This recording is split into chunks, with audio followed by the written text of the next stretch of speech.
Perkenalkan, nama saya Wahyu Aji Bima Nugroho dengan NPM 1931040116. Saya berasal dari Universitas Islam Negeri Raden Intan Lampung, Prodi Pemikiran Politik Islam. Di sini saya akan mempresentasikan sebuah materi untuk memenuhi mata kuliah Hukum Tata Negara. Baiklah, langsung saja kita mulai. Let's go.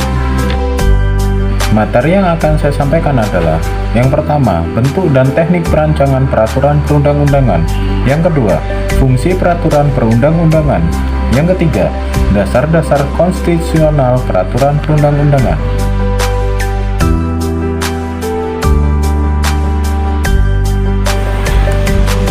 Oke, perancangan peraturan perundang-undangan. Yang pertama, perencanaan. Perencanaan merupakan tahap awal dalam menyusun peraturan perundang-undangan. Dalam perencanaan, diinventarisasi masalah yang ingin diselesaikan beserta latar belakang dan tujuan penyusunan peraturan perundang-undangan. Penyusunan peraturan perundang-undangan dapat diartikan dalam dua maksud.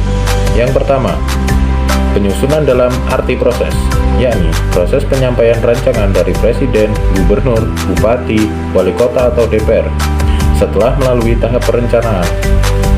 Ketiga adalah pembahasan. Pembahasan adalah pembicaraan mengenai substansi peraturan perundang-undangan di antara pihak-pihak terkait. Yang keempat adalah pengesahan. Untuk undang-undang, rancangan undang-undang yang telah disetujui bersama oleh DPR dan Presiden disampaikan oleh pimpinan DPR kepada Presiden untuk disahkan menjadi undang-undang. Yang kelima adalah pengundangan.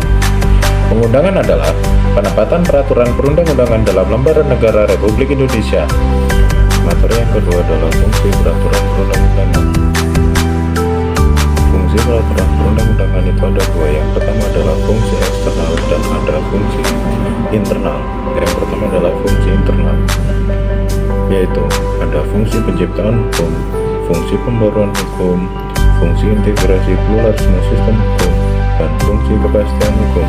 Fungsi eksternalnya adalah fungsi perubahan, fungsi stabilisasi, dan fungsi kemudahan. Materi yang terakhir adalah dasar-dasar konstitusional peraturan perundang-undangan. Berikut ini adalah landasannya atau landasan dasar-dasar konstitusional peraturan perundang-undangan. Yang pertama adalah landasan filosofis, yaitu dasar filsafat, pandangan atau ide yang menjadi dasar cita hukum sewaktu menuangkan keinginan ke dalam suatu rancangan peraturan perundang-undangan. Yang kedua adalah landasan politis atau sosiologis. Landasan politis adalah garis kebijaksanaan politik yang menjadi dasar selanjutnya bagi pembentukan peraturan perundang-undangan. Yang terakhir adalah landasan yuridis. Landasan yuridis bahwa setiap peraturan perundang-undangan maka harus merujuk kepada peraturan yang lebih tinggi secara hierarki agar tidak bertentangan antar satu dengan yang lainnya sebagai satu sistem kesatuan. Landasan yuridis dibedakan menjadi dua, yaitu landasan yuridis formal, yang kedua landasan yuridis material. Sekian materi yang dapat saya sampaikan, kurang lebihnya saya mohon maaf. Saya mohon undur diri. Wassalamualaikum warahmatullahi wabarakatuh.